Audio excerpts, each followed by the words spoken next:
Hello everyone, welcome back to another new video wisdom of law. तो आज काफी energy full में है हम, क्योंकि आज आप लोग हम पढ़ाने वाले हैं माय डियर कि सिक्स आर्टिकल जो है हम पढ़ाने वाले हैं 16 के बारे में, क्योंकि जो कि बहुत ही मोस्ट इंपॉर्टेंट है हर एग्जाम के लिए। क्योंकि ये इसको पढ़ने में मुझे भी बहुत समय लग गया, बाप रे बाप, मैं क्या बताऊं आप लोगों को। ठीक है, आज मैं आप लोगों को पढ़ाने वाला पूरा आर्टिकल 16। देखिए, हम लोग कवर कर चुके हैं आर्टिकल, एक्चुअली आप बताना चाहेंगे बहुत सारे हम लोग लेक्चर कवर कर चुके हैं हम लोग आर्टिकल क्या बोलते हैं कॉन्स्टिट्यूशन पे। ठीक है, तो फिलहाल आज हम बात करेंगे आर्टिकल 16 के बारे में, जो कि बहुत इंपॉर्टेंट आर्टिकल है। तो इस वीडियो को मिस मत करो, पूरा अंत तक पूरा कॉन्सेप्ट को देखो। मैं पूरा क्लियर कर दूंगा आप लोग को पूरा इजी लैंग्वेज में, और ये मेरा ऑन नोट से खुद का। ठीक है, तो ये मेरा आप लोग कॉपी कर सकते हैं, इस नोट को अपना बनाइए रूटिंग में आप लोग। ठीक है, तो जैसे कि हम आर्टिकल 14 16 आर्टिकल 14 सॉरी आर्टिकल 14 नहीं 11 12 13 14 15 खत्म कर चुके हैं। आर्टिकल 16 में आ रहे हैं, जो कि बहुत ही बड़ा है। और ये थोड़ा सा बहुत इंपॉर्टेंट है, क्योंकि बेसिकली रिजर्वेशन पे बात करता है। तो आज इसके हम लोग कवर करने वाले थे, वीडियो को अंत तक जरूर देखो। चलो बिना बकवास किए हम लोग वीडियो को शुरू करते हैं, बड़ा बकवास हो जाएगा तो चलिए। देखिए, हम लोग शुरू करेंगे, आज बताने वाले हैं कि इक्वालिटी की बात करता है। जैसे कि मैंने आप सबको बताया था कि हमारा जो इक्वालिटी का जो कॉन्सेप्ट है, वो आर्टिकल 12 से लेकर के वो आर्टिकल 18 तक बात करता है। ओके, जहाँ से देखिए मैं पीछे आप लोग दिखा रहा हूँ, इसे पिछला यही नोट्स है। तो बेसिकली आर्टिकल 12 से लेकर बात, सॉरी 12 नहीं 14 से लेकर बात करता है। यहाँ देखो इक्वालिटी, ठीक है, इक्वालिटी जो है बात करता है 14 से लेकर 18 तक बात करता है। तो आज हम लोग पढ़ने वाले आर्टिकल 16। ओके ना, बाकी ये सभी जो है आर्टिकल, इसको भी हम लोग कवर करेंगे। मेरे को फॉलो करते रहिए आप, मेरे प्लेलिस्ट जो भी वीडियो नहीं देखे तो चेक करिए वहाँ पर, वो सारी चीज़ें मैं आप लोग बताऊंगा ऐसा। चलिए शुरू करते हैं। जैसे कि हमारा आर्टिकल 16 ये बात करता है equality of opportunity in public employment. देखिए, आर्टिकल 14 में इक्वालिटी बिफोर की बात करता है, कि आर्टिकल 14 जो है equality before law and equal protection of law की बात करता है। ओके ना, तो बेसिकली आर्टिकल 14 15 16 ये बहुत इंपॉर्टेंट है। और यहाँ पे देखिए कि इक्वालिटी स्पेशल प्रोविजन जोड़ा गया है, पब्लिक एम्प्लॉयमेंट में जोड़ा गया है। ठीक है, तो ये एक स्पेशल प्रोविजन दिया गया पब्लिक एम्प्लॉयमेंट। जितना भी आज आप सभी लोग जानते हैं कि रिजर्वेशन का जो कॉन्सेप्ट है, यही आर्टिकल जो है अभी आपको बताएगा, पूरे हम कवर करेंगे। इसी पर पूरा डिपेंडेंट है, क्यों रिजर्वेशन लाया गया, वो सारी चीजें जो है आपको आज समझ में आ जाएगा। ओके ना, तो देखिए यहाँ पर देखिए आर्टिकल जो है, right to equality is the one of the basic fundamental rights that the constitution of India guarantee to all the citizen of the country. तो देखिए आर्टिकल इक्वालिटी विफर जो है, वो लो जो है इक्वालिटी जो है, राइट टू इक्वालिटी जो है, इक्वालिटी जो है बेसिक फीचर है फंडामेंटल राइट्स का, जो कि कभी भी चेंज नहीं हो सकता है। और ये आपको गारंटी देता है हमारे इंडियन कॉन्स्टिट्यूशन, किसको, ऑल दी सिटीजन। तो ये आर्टिकल बेसिकली 16 जो है वो अप्लीकेबल ओनली फॉर सिटीजन, तो सिर्फ सिटीजन को ही ये राइट्स दिया गया है। जैसे कि आर्टिकल 14 मैंने बताया था आप लोगों को कि वो आर्टिकल 14 जो है वो सिटीजन के लिए भी और नॉन सिटीजन दोनों के लिए है। लेकिन आर्टिकल 14 जो है, सॉरी आर्टिकल 16 जो है, सिर्फ दिया गया किसको, सिर्फ ऑल द सिटीजन, सिर्फ सिटीजन के ही बारे में बात करता है। तो बच्चों अब समझिए कि article 16 deal with the equality of opportunity, sorry opportunity in the matter of public employment. तो आर्टिकल 16 जो बात करता है इक्वालिटी डील्स करता है, इक्वालिटी सिर्फ मैटर ऑफ पब्लिक एम्प्लॉयमेंट। तो अपॉर्चुनिटी देता है, जॉब देता है, सरकारी जितनी जॉब जो होता है उसके बारे में बात करते हैं। तो सेंट्रल गवर्नमेंट का जितना भी, स्टेट गवर्नमेंट का जितना भी जॉब्स वैकेंसी सब निकलता है, उसके बारे में क्या करता है, पब्लिक एम्प्लॉयमेंट की ये बात करता है। ओके, चलिए आगे बढ़ते हैं, जिसमें कि हमारा जो इक्वालिटी जो आपको जो दिया जाएगा, ठीक है, इक्वालिटी इक्वालिटी जो आपको दिया जाएगा, जो प्रिंसिपल जो अप्लाई होता है कहाँ पे, एक्सेस टू जॉब, आपको जॉब लेने के एक्सेस से आप पहुंच सकते हैं। उसके बाद कंडीशन ऑफ एम्प्लॉयमेंट, तो आपको कंडीशन ऑफ एम्प्लॉयमेंट की बात करता है। Relation in the work place, तो वर्क प्लेस में भी आपको वहाँ दिया जाएगा। फिर उसके बाद इवोल्यूशन ऑफ परफॉर्मेंस, एंड उसके बाद opportunity and training and care of development. तो ये सारी चीज़ें जो है आपको दिया था।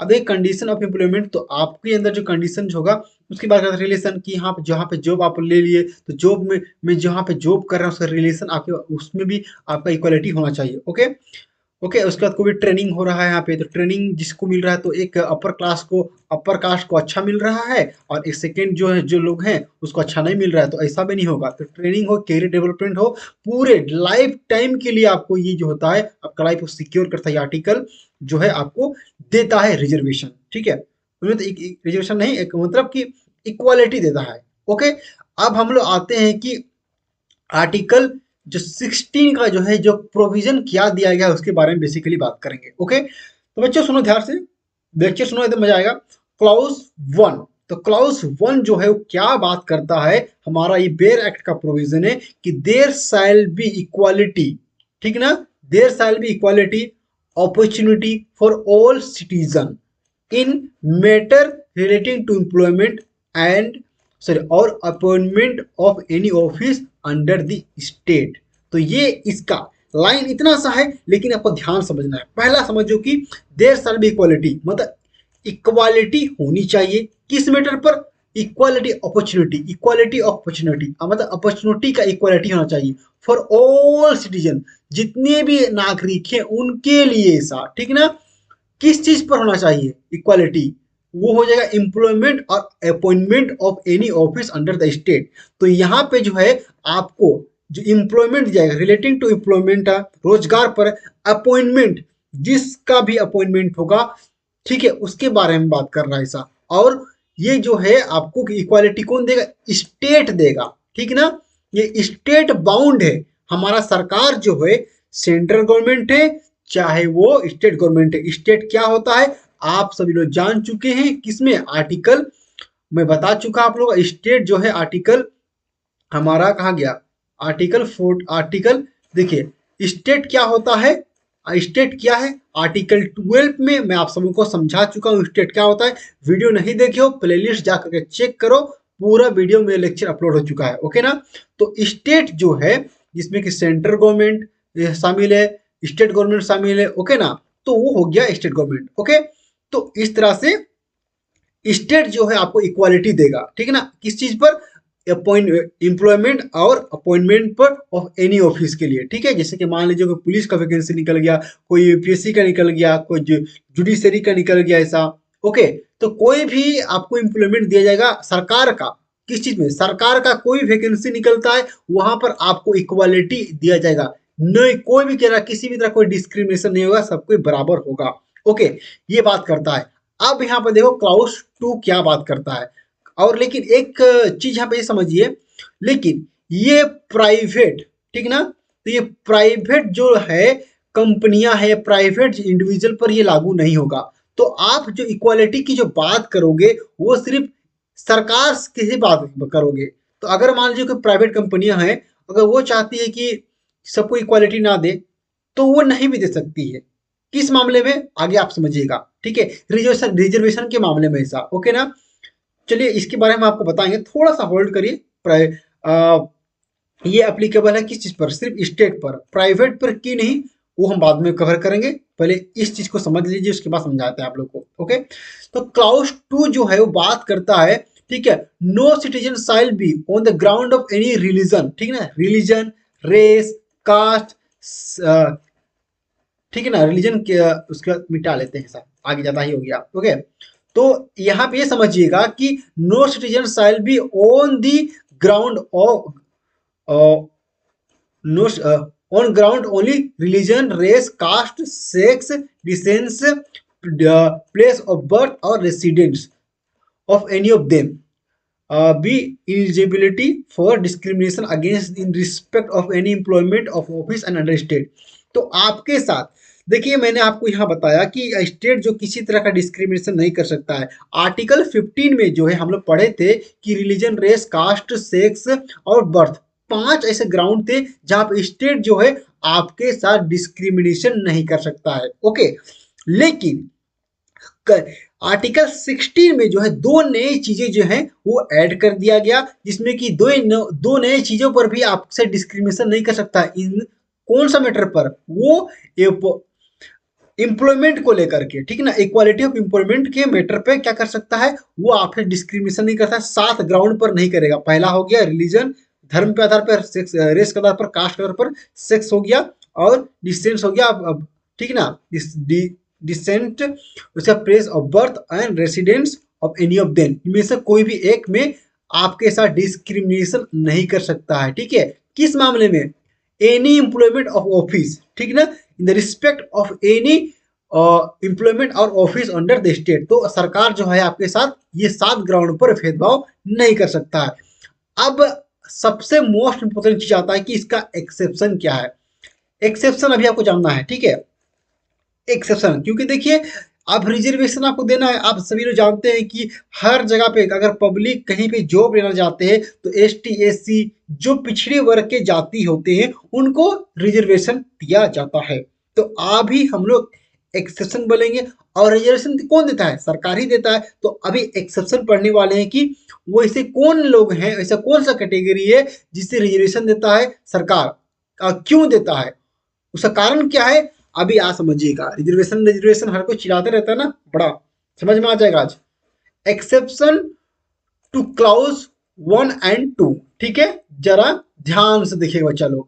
क्लाउज 3 में ये बोला गया है, ठीक है, nothing this article shall prevent Parliament from making any law presiding in regarding the class or classes of employment or appointment of any office under the government of or any local or authority within a state union or territory, any requirement as residents within that state of union territory prior such employment or appointment। तो देखिए पढ़ लिया, खत्म। आप सुनो, अब यहाँ पे इस आर्टिकल, इस क्लाउज 3 में ये बोलता है कि एकदम आपको बता दे रहे कि सिंपल लैंग्वेज है कि पार्लियामेंट के पास, ये जो पार्लियामेंट है उसके पास वो पावर है कि वो आपके साथ डिस्क्रिमिनेशन कर सकता है, भेदभाव कर सकता है। एक आपने आर्टिकल 14 में आपको मैंने बताया था इक्वल, ठीक है, इक्वल प्रोटेक्शन ऑफ, ठीक ना, लॉ, ठीक है ना, पूरा नहीं लिख रहे, इक्वल प्रोटेक्शन ऑफ लॉ। देखिए इक्वल प्रोटेक्शन लॉ कहने का मतलब पॉजिटिव डिस्क्रिमिनेशन। तो आपके साथ जो सरकार है वो पॉजिटिव डिस्क्रिमिनेशन कर सकती है। क्यों करेगी, क्योंकि देखिए जो ऐसे लोग हैं, ठीक है, जो कि पिछड़ी जाति हैं, तो उनको कुछ रिजर्वेशन दे करके उसको इक्वालिटी में लाना। अब मैं आपको समझ एग्जांपल दीजिए कि मान लीजिए ये जो व्यक्ति है बहुत ही जनरल कैटेगरी का आदमी है, ठीक है, तो ये इसके पास धन दौलत बहुत सारा हर चीज अपॉर्चुनिटी है। और एक ये व्यक्ति है जो है क्या है, जो कि जिसके पास मतलब बहुत ही पिछड़े वर्ग का जाते हैं ना, इकोनॉमी, सोशली, इकोनॉमिकली, एजुकेशनली, ये जो है क्या है, वो बहुत पिछड़ा है। तो भाई आप दोनों में इक्वालिटी देखेंगे तो इक्वालिटी कहाँ है, नहीं है। तो गवर्नमेंट ये जो वीकर, ये जो कमजोर आदमी है उसको क्या करेगा, इसको रिजर्वेशन दे करके इसको भी प्रमोट करेगा और इसको बराबर में लाएगा, इसके बराबर में इसको लाएगा, ठीक है ना। तो वो जो कॉन्सेप्ट सरकार जो अपनाती है वो क्या होता है, इक्वल प्रोटेक्शन ऑफ लॉ। तो इसके साथ मतलब डिस्क्रिमिनेटर, ये जो व्यक्ति है उसको तो सरकार क्या कर रहा है, उसको तो नहीं दे रहा है रिजर्वेशन, ठीक है, इसको नहीं दे रहा है। तो सरकार इसको रिजर्वेशन नहीं दे रहा है, तो इसको क्यों नहीं दे रहा है, क्योंकि पहले से ही ये वेल है, ठीक ठाक आदमी है। कमजोर कौन है, ये कमजोर ये बी है, मान लीजिए ये बी है, ठीक है, और ये तो ए पहले से ठीक है। तो यहाँ पर जो है सरकार ये बी वाले व्यक्ति को क्या करेगा, रिजर्वेशन देगा और इसको प्रमोट करेगा कि तुम इसके बराबर आओ, तब हम इक्वालिटी के कॉन्सेप्ट लाएंगे आपको, और उसके बाद इक्वालिटी के कॉन्सेप्ट लाएंगे, सबको बराबर देखेंगे। लेकिन यहाँ पे तो बराबर है ही नहीं है। तो इनको ये बी आदमी जो है उसको बराबर लाने के लिए ये सबका कॉन्सेप्ट अपनाया गया है। तो देखिए सरकार जो है इस सब क्लाउज 3 में ये बोलता है कि इस पार्लियामेंट जो है ये कानून बना सकता है और डिस्क्रिमिनेशन कर सकता है कुछ के साथ। देखिए क्लास और क्लासेस ऑफ एम्प्लॉयमेंट और अपॉइंटमेंट ऑफ ऑफिस जहाँ पे और एनी लोकल एरिया में, ठीक है। अब देखिए कि under the government of any local और अदर अथॉरिटी, तो किस बेसिस पर आप करेगा डिस्क्रिमिनेशन, वो है रेसिडेंट्स के आधार पर। मान लीजिए एग्जांपल लेते हैं, आप लोग ध्यान दीजिएगा, ठीक है, पहले तो इसको मैं मिटा लेता हूं, ओके। तो यहाँ पे ध्यान दीजिएगा, एग्जांपल के थ्रू समझाएंगे तो बहुत अच्छे समझ में आएगा एकदम तुरंत एकदम, ठीक है। तो देखिए समझिए, अब मैं बताता हूँ आप लोगों को, देखिए कि ये है एक स्टेट है, ठीक ना। मान लीजिए ये हमारा झारखंड है, हम झारखंड में रहते हैं तो हम झारखंड का लिखते हैं JH, झारखंड। तो यहाँ का कुछ ऐसा वैकेंसी निकलता है, ठीक है, वैकेंसी निकलता है। तो यहाँ पे जो कि कोई डिस्ट्रिक्ट हो गया, तो यहाँ पे और वो ऐसा वैकेंसी है जो कि वही के स्टेट में वही के रहने वाले निवासी जो होते हैं वो काम को खुद कर सकते हैं, ठीक है। तो मतलब कि वही कर सकते हैं, स्पेशली उनके लिए है। तो भाई साहब, तो यहाँ पे पार्लियामेंट के पास पावर है कि कोई ऐसा कानून बनाएगा, ठीक है, जहां पे पूरा रिजर्वेशन दिया जाएगा, डिस्क्रिमिनेट, और उन्हीं लोगों को जॉब दिया जाएगा जो कि वीकर सेक्शन है, जो कि उसका लोकल एरिया में, उसी एरिया में रहते हैं। जैसे कि मान लीजिए झारखंड हो गया, ये बिहार हो गया, तो बिहार के लोग जो है इस नौकरी को नहीं कर पाएंगे ऐसा, ठीक है। तो ये जो पावर है पार्लियामेंट के पावर से, कोई स्टेट के पास पावर नहीं है। तो पार्लियामेंट जो है, जो संसद है, वो कानून बनाएगा और डिस्क्रिमिनेशन करेगा किस बेसिस पर, रेसिडेंट के आधार पर करेगा। तो वहां का जो व्यक्ति लोग होगा, जो लोकल व्यक्ति है, उस जॉब को वही भर पाएगा।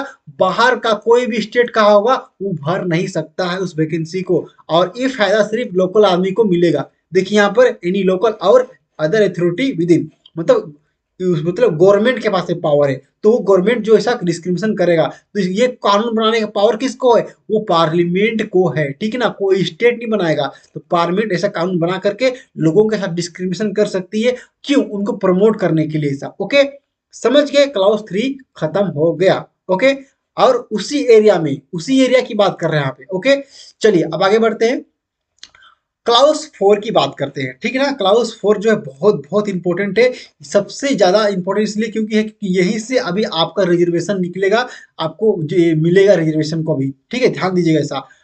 देखिए क्लाउस 4 में, nothing this article shall prevent the state from making any provision for the reservation और अपॉइंटमेंट ऑफ पोस्ट और in favour of any backward class of citizen which in the option of state is not adequately represented service under this state। अब देखिए बच्चे लोग ध्यान दीजिएगा कि clause 4 जो है क्या बोलता है, क्लॉज 4 में ये बोला जाता है कि स्टेट जो है वो डिस्क्रिमिनेशन कर सकता है, क्योंकि और इन द फेवर ऑफ किसके, in the favour of any backward class of citizen, जो बैकवर्ड क्लास, तो स्टेट जो है डिस्क्रिमिनेशन कर सकता है, यहाँ पे ये बोल रहा है। ओके ना, किसको फेवर, यहाँ पर रिजर्वेशन देगा, ऐसा रिजर्वेशन देगा, और वैसे लोगों को यानी बैकवर्ड क्लास जो कि पिछड़ी जाति के जो लोग हैं, उसके उसके फेवर में क्या कर रिजर्वेशन उसको देगा, ठीक ना। और ये जो है स्टेट कोई भी है, जो स्टेट गवर्नमेंट है, जो गवर्नमेंट है, वो क्या कर सकता है कि गवर्नमेंट क्या कर सकता है, ऐसा कानून बना सकता है जहां पे रिजर्वेशन दे सकता है कि अपॉइंटमेंट पर, उसके पोस्ट पर, ठीक है, उसका अपॉइंटमेंट और उसका पोस्ट पर क्या देगा, रिजर्वेशन देगा। फेवर किसके फेवर में देगा, किसके पक्ष में देगा, वो any backward class of citizen. तो ऐसे से सिटीजन जो हैं, जो कि बहुत बैकवर्ड क्लास पिछड़ी जाति के हैं, तो उससे लोगों को रिजर्वेशन देगा सरकार, और ठीक है, तो इसके बारे में सरकार को ये बोला जाता है कि वो देगा, कौन देगा, सरकार देगा ऐसा। अब लेकिन एक बात बताते हैं आप लोगों को, लेकिन हमारा जो प्राइवेट डिपार्टमेंट है, जो गवर्नमेंट, देखिए गवर्नमेंट डिस्क्रिमिनेशन कर देगा, गवर्नमेंट रिजर्वेशन देगा, लेकिन प्राइवेट चीज जो है वो आपको डिस्क्रिमिनेशन नहीं देगा। तो ये पब्लिक, अब ये रिजर्वेशन का जो कॉन्सेप्ट है वो ये सिर्फ अप्लीकेबल है स्टेट पर खाली है, वो किसी प्राइवेट इंडिविजुअल पर रिजर्वेशन नहीं है। अगर मान लीजिए कोई कंपनी है, ठीक है, कोई कंपनी है और कोई कंपनी जाती है कि सिर्फ उसको वैसे लोग चाहिए जो टैलेंटेड इंसान चाहिए, उसको सिर्फ मान लीजिए वो जो अच्छे उसका काम को अच्छे से करे, सिर्फ प्रॉफिट देखता है। कोई भी कंपनी का मेन मोटिव क्या है, प्रॉफिट होता है, तो उसको रिजर्वेशन देने से कोई मतलब नहीं है उसको, ठीक है, क्योंकि उसको काम चाहिए, उसको रिजल्ट चाहिए। सरकार को क्या है, सरकार को सबको देखना पड़ेगा, सरकार को सबको सबको प्रमोट करना पड़ेगा, क्योंकि सरकार का जो मोटिव होता है वो सिर्फ पैसा कमाना वो तो नहीं है, सब लोगों को ध्यान रखना, ठीक है ना, इसलिए तो सरकार हमारा गार्जियन होता है, ठीक है। सरकार जो है सबको ध्यान देगा, तो प्राइवेट कंपनी सिर्फ प्रॉफिट कमाने को देखती है, तो भाई साहब वो चाहेगी तो क्या कर सकती है, वो किसी को रिजर्वेशन नहीं दे सकती है। वो अगर मान लीजिए उसके क्वालिफिकेशन में जो लिखा गया है, जिसका मार्क्स आएगा 100 में 100, तो वही हमारा जॉब कर सकता है। हम मान लीजिए 100 मार्क्स में पास होना है, 100 मार्क्स में, तो 100 मार्क्स में आपको 90 लेना पड़ेगा, और जो 90 लाएगा उसको ही हम नौकरी देंगे, यह बोल देता है। यहाँ पे ST SC किसी को रिजर्वेशन नहीं देता है, यहाँ पे सिर्फ और सिर्फ वही व्यक्ति को नौकरी देगा। एग्जाम्पल दे रहे हैं, ठीक है, जो कि 90% लाएगा, उससे अब कल आएगा उसी को देगा हिस्सा। तो यहाँ पे ये जो रिजर्वेशन का जो कॉन्सेप्ट है वो सिर्फ स्टेट पर अप्लीकेबल है, प्राइवेट इंडिविजुअल पर है, प्राइवेट चीज पर वो अप्लीकेबल नहीं है। समझ गए एकदम अच्छे से। आगे बढ़ते हैं, ठीक है, आगे समझाते हुए चलो, थोड़ा ध्यान देना, ओके ना।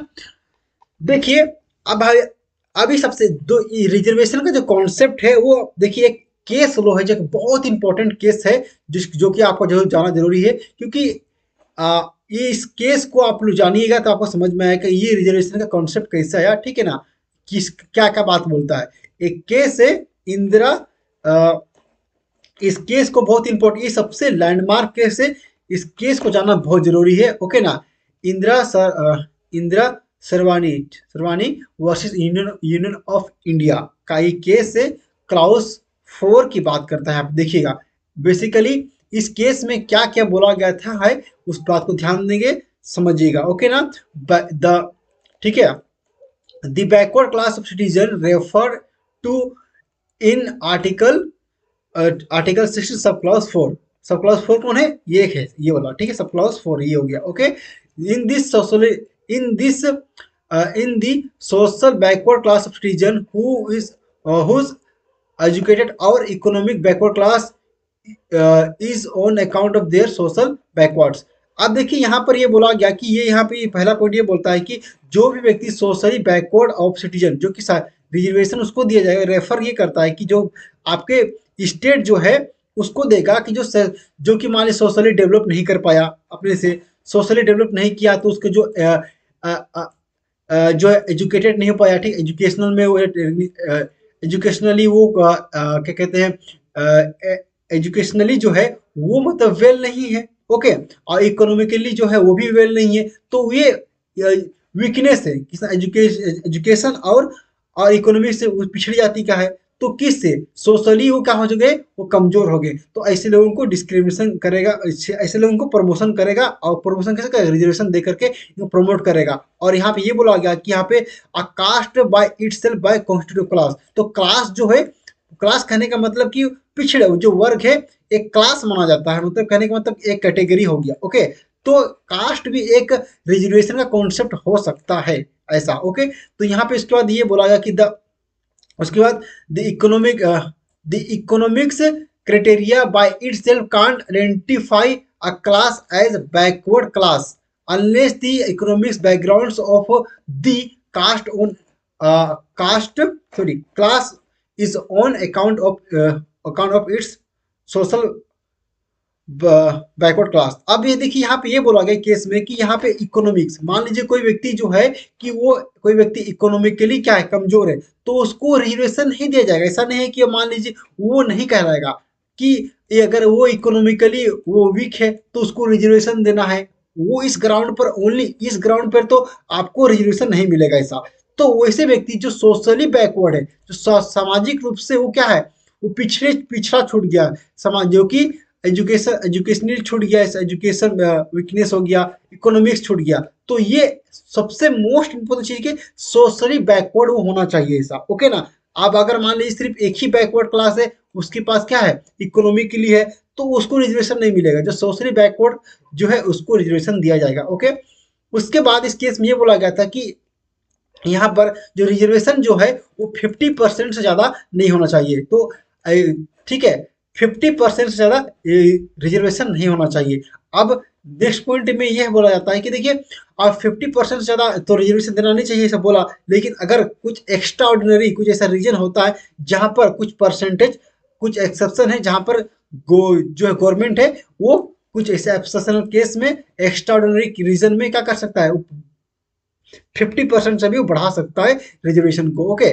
बेसिकली ये बात बोला गया था, ठीक है। अब यहाँ पे इसी केस में कॉन्सेप्ट आया था जहां पे देखिएगा कि मुझे कॉन्सेप्ट ऑफ उसका क्रीमनी लेयर, ठीक ना, क्रीमनी लेयर, क्रीमरी लेयर, ठीक है। तो यहाँ पे ये बोला गया था इस चीज पे, इस कॉन्सेप्ट को, इसको हम नहीं पढ़ते हैं, आप लोग बता दे रहे हैं कि मान लीजिए ऐसा एग्जाम्पल आपको दे रहे हैं, ठीक है। ये 3 कैटेगरी का आदमी बताते हैं। पहला तो एडवांस हो गया, ठीक है, दूसरा हो गया कि बैकवर्ड हो गया, ठीक है, तीसरा हो गया, ठीक है, मोर बैकवर्ड हो गया, ठीक है, तीसरा हो गया वो मोर बैकवर्ड। तो आप मान लीजिए कोई एडवांस कोई भी व्यक्ति जो है, जिसे कि मान लीजिए उसको रिजर्वेशन दिया गया, तो ऐसा नहीं है कि हर कोई जो व्यक्ति जो है वो मतलब कि वीकर सेक्शन ही होगा। वो ऐसा वैसा हर कोई तो नहीं है कि मतलब कि वो डेवलप नहीं किया होगा, जो जिसको भी हाँ एस टी एस सी होगा, तो आप जानते हैं कि हर कोई वीकर नहीं है, हर कोई कमजोर तो नहीं है। तो वैसे लोगों के आइडेंटिफाई करना, जैसे कि मान लीजिए कि वैसे व्यक्ति है जिसके पास इकोनॉमिकली प्रॉब्लम नहीं है, एजुकेशनली प्रॉब्लम नहीं है, वो उसका घर में एम्प्लॉयमेंट है, उसका पर फैमिली अच्छे से चल रहा है, भले वो बैकवर्ड क्लास का है, भले वो बैकवर्ड क्लास उसी जात का है, लेकिन वो उसके पास इकोनॉमिकली फाइनेंशियली ठीक ना, वो हर तरीके से स्ट्रोंग है, तो उसको रिजर्वेशन नहीं दिया जाएगा। बेसिकली क्रीमरी लेयर जो है बैकग्राउंड इसी की बात करता है, इसी भी यही कॉन्सेप्ट है, जिसमें कि इसे हम इसको इस कैटेगरी के जो लोग हैं उसे हम रिजर्वेशन नहीं देंगे, भले वो उसी उसी कास्ट से बिलोंग करते हैं, उसी क्लास से बिलोंग करते हैं। आप देखिए कि बैकवर्ड क्लास जो है कि जो कि कमजोर है ऐसा, तो उनको हम लोग उनको क्या देंगे, उसी का उनको हम लोग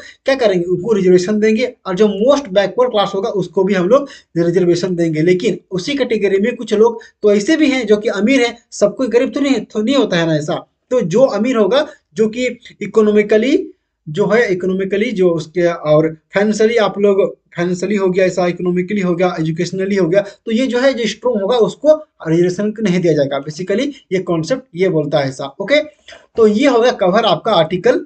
तो अभी सब क्लॉज 4 खत्म हो गया। आप देखिए अब इसका 4 हम लोग बात करेंगे ऐसा, ठीक है। अब मोस्ट इंपॉर्टेंट जो है ये जो है आर्टिकल 16 का सब क्लॉज 4 बात करता है, ध्यान से समझिएगा। ओके ना, तो यहाँ पे देखिए ध्यान दीजिएगा कि article sub clause article 16 clause 4A जो है वो बात करता है, बहुत ही बड़ी सी बात करता है, ठीक है, ध्यान समझिएगा।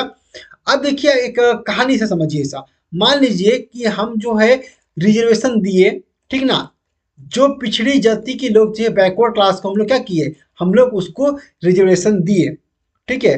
तो उसको रिजर्वेशन दिए, तो लेकिन रिजर्वेशन देने के बाद उसको अपॉइंटमेंट कर रहे हैं, उसको अपॉइंट कर रहे हैं, लेकिन प्रमोशन हम लोग नहीं कर रहे हैं ऐसा। तो देखिए यहाँ पे हुआ था कि प्रमोशन उसको हम लोग नहीं कर रहे हैं। शुरुआत में तो हम लोग दे दिए भाई, चलो कि तुमको आप तो बैकवर्ड क्लास के हो तो तुम प्रमोशन मतलब अपॉइंटमेंट कर देते हैं, लेकिन प्रमोशन नहीं दे रहा है। तो बेसिकली ये जो आर्टिकल 40 जो सब क्लॉज 4 जो है इसी की बात करता है, ये प्रमोशन के बारे में बात करता है। देखिए ये आर्टिकल जो है क्या कहते हैं, आर्टिकल जो है क्या करते हैं ये सब क्लॉज 4 जो है बात करता है एनी बैकवर्ड क्लास के बारे में बात करता है, बैकवर्ड क्लास को रिजर्वेशन देने की बात करता है। और ठीक है, जस्ट उसके अपोजिट जो है उसी का सब क्लॉज ए जो है वो बात करता है schedule caste S T, sorry S C और एस टी को क्या करता है, वो रिजर्वेशन देता है ऐसा, ठीक है।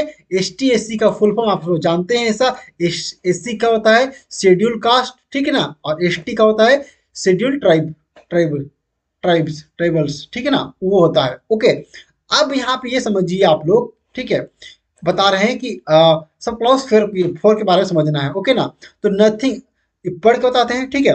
Nothing this article shall prevent the state of making any provision for reservation in the matter of promotion और ठीक ना constituently seniority of any classes or classes of post of service under the state favor of the scheduled caste and the scheduled tribes which is opinion of the state are not adequately represented in the service under the state। तो यहाँ पे देखिए ये इसमें ये बोला गया कि बेसिकली जो है आपका प्रमोशन के बारे में बात करता है। तो प्रमोशन आदि जैसे कि मैंने आप सबों को बताया कि हम लोग शुरुआत में क्या दे रहे थे कि हम लोग प्रमोशन का मतलब कि अपॉइंटमेंट हम लोग कर रहे हैं, लेकिन प्रमोशन आपको नहीं देंगे ऐसा। तो देखिए बेसिकली एक केस है, उसको समझिएगा कि यहाँ पे क्या बोला गया, एक केस जो है जिसमें आप समझिएगा कि क्या हो गया। देखिए इंदिरा सोयरा वर्सेस इंदिरा सोयरा, ठीक है, वर्सेस यूनियन ऑफ इंडिया। तो इस केस में ये बोला गया था, ठीक है, इस केस में ये बोला गया था कि in this case the court जो है बोला कि इनिशियल अपॉइंटमेंट में हम आपको क्या करेंगे, रिजर्वेशन देंगे। बट लेकिन यहाँ पे ये बोला गया था कि no in the matter of promotion. देखिए, तो यहाँ पे इस केस में ये बोला गया था कि इनिशियल अपॉइंटमेंट में उसको प्रमोशन दिया जाएगा, लेकिन प्रमोशन में उसको क्या करेगा, नहीं दिया। प्रमोशन में उन जो एसटी, एससी और एसटी वाले जो कास्ट है उसको क्या किया, जैसे कि मैंने बताया आपको, इनिशियल में इनको अपॉइंटमेंट पे दिया रिजर्वेशन, लेकिन प्रमोशन करने के लिए उनको नहीं दिया। तो इसी को प्रमोशन करने आने के लिए, प्रमोशन देने के लिए क्या हुआ, उनके जजमेंट को क्या किया, उनके जजमेंट को अगेंस्ट में क्या किया कि 77 अमेंडमेंट एक्ट लाया गया, ठीक है, जहां पे आर्टिकल जो है सब क्लॉज 4A को जोड़ा गया, ठीक है ना। और यहाँ पे ये कंसेप्ट लाया गया कि और जो है ये जो प्रमोशन की बात कर रहा है, जैसे इन दी मैटर ऑफ प्रमोशन जो है, प्रमोशन की बात जो है एस टी एस सी को कब दिया गया, 77 constitutional amendment act 19 in the year of 1995 में।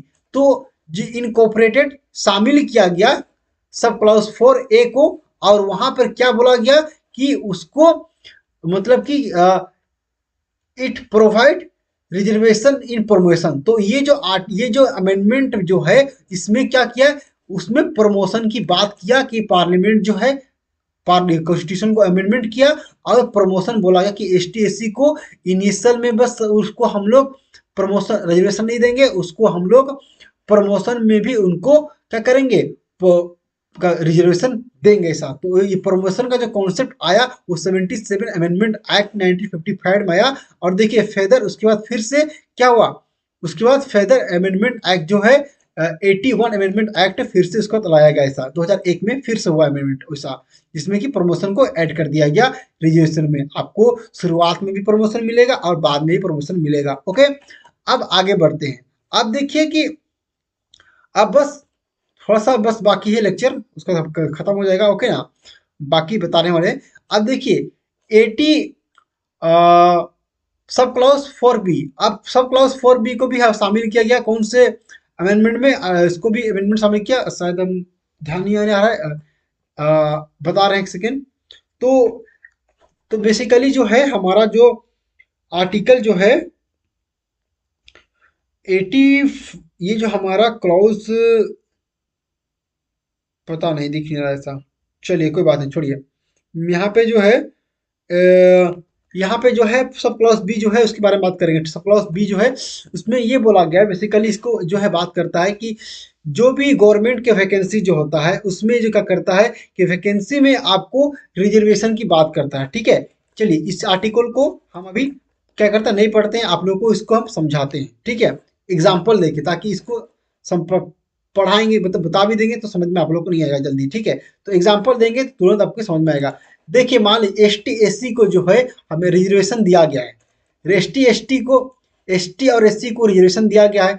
अब मान लीजिए कि एक यूपीएससी का वैकेंसी आता है, ठीक है ना, यूपीएससी का वैकेंसी आता है, ये हो गया एस सी और एस टी। तो इसका जो है 30% जो है वो रिजर्वेशन है किस पे, 30% एस टी एस सी के नाम पर, और 70% जो रिजर्वेशन है वो जनरल कैटेगरी के पैसा। मान लीजिए कोई वैकेंसी लिखता है, निकलता है, ठीक है, यूपीएससी का, तो यहाँ पर मान लीजिए कि 30% जो वैकेंसी जो है वो मतलब पूरा भरा ही नहीं जाता है। मान लीजिए 20% ही भरा गया वैकेंसी, तो 10% तो सीट खाली रहा, ठीक है, 10% तो सीट खाली रहा, तो यहाँ पे लोग नहीं आ पाए, ठीक है। तो 10% सीट खाली रहा, तो पहले क्या होता था कि अगर मान लीजिए सीट खाली होता था तो मतलब अगर 10% खाली होता था तो ये 10% सीट जो ये चल जाता था जनरल कैटेगरी में चल जाता था। लेकिन अब जो है इसको क्या कर दिया, चेंज कर दिया गया। तो अब जो है कि अगर आप जो है एसटी का जो है, एससी का जो है रिजर्वेशन को तो आप कन्वर्ट करते रहो ऐसा जनरल कैटेगरी में। अगर मान लीजिए 10% नहीं आया तो 20% ही लोग आए, ठीक है, रिजर्वेशन में, तो 10% तो खाली रहा। तो इसमें ये बोला गया कि इसे बेसिकली बी जो सब क्लॉज बी को इसलिए लाया गया कि अब जो ये कॉन्सेप्ट जो है वो कॉन्सेप्ट आपका जो है क्या होगा कि नेक्स्ट ईयर में, ठीक है ना, यहाँ देखिए नेक्स्ट ईयर, ठीक है, नेक्स्ट ईयर में जो है वो क्या होगा, ये 70% जो है वो ट्रांसफर हो जाएगा किसमें, नेक्स्ट ईयर में।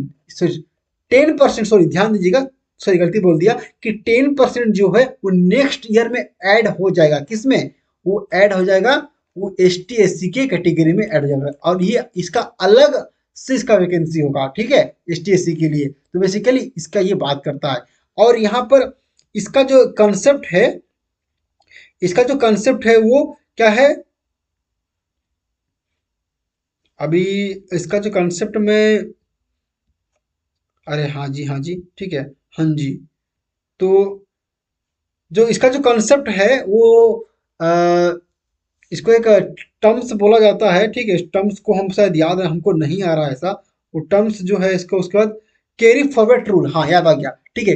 तो ये जो बेसिकली जो है, अब जो कोई वैकेंसी का जो होता है कि इसमें देने का जो प्रोविजन जो आता है, इसमें जो रिजर्वेशन जिसमें आ रहा है, तो कैरी फॉरवर्ड रूल के तहत जो है इस सबको जो सीट को है वो ऐड कर दिया। कैरी फॉरवर्ड रूल क्या है, वो एक चर्चा का विषय है, ठीक है ना, उसके लिए एक अलग टॉपिक बनाना पड़ेगा वीडियो, हम बता दें कैरी फॉरवर्ड रूल। ओके, तो चलिए आर्टिकल हम लोग 4 सब क्लॉज बी भी खत्म कर दिए, आगे बढ़ते हैं।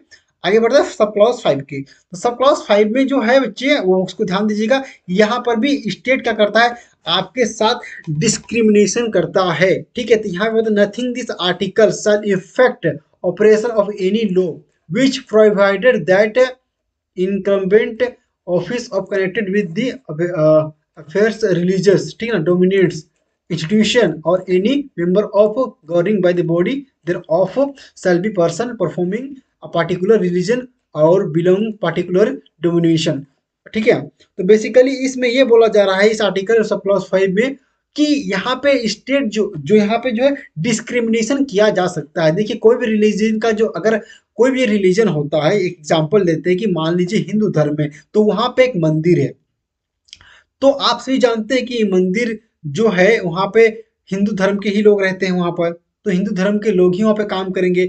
तो वहां पे देखिए हम किसी मुस्लिम को तो नहीं रख सकते हैं ऐसा, तो वहां पे जो है जो हिंदू धर्म के लोग जो है चाहते हैं कि हमारे मंदिर में, हमारे संस्था में ऐसे ही लोग काम करें जो हिंदू धर्म के लोग होते हैं, हम उन्हीं लोग को अपॉइंटमेंट देंगे जो कि वो हिंदू धर्म से बिलोंग करते हैं। तो यहाँ पे जो रिलीजन के बेस्ड पर क्या कहते हैं, डिस्क्रिमिनेशन किया जा सकता है कि अगर कोई रिलीजन का जो है उसमें इंस्टीट्यूशन है, ठीक है, तो वहाँ पे अगर मान लीजिए कि वहाँ पे हिंदू है तो उसको हिंदू को ही दिया जाएगा, अगर मुस्लिम है तो मुस्लिम को दिया जाएगा, ऐसा अगर वो लोग रिजर्वेशन चाहते हैं तो उस तरह से वो डिस्क्रिमिनेशन कर सकते हैं कि वो रिलीजन के नाम पर ऐसा, तो इसमें कोई बड़ी बात नहीं है, बड़ी चीज नहीं सा, ओके ना।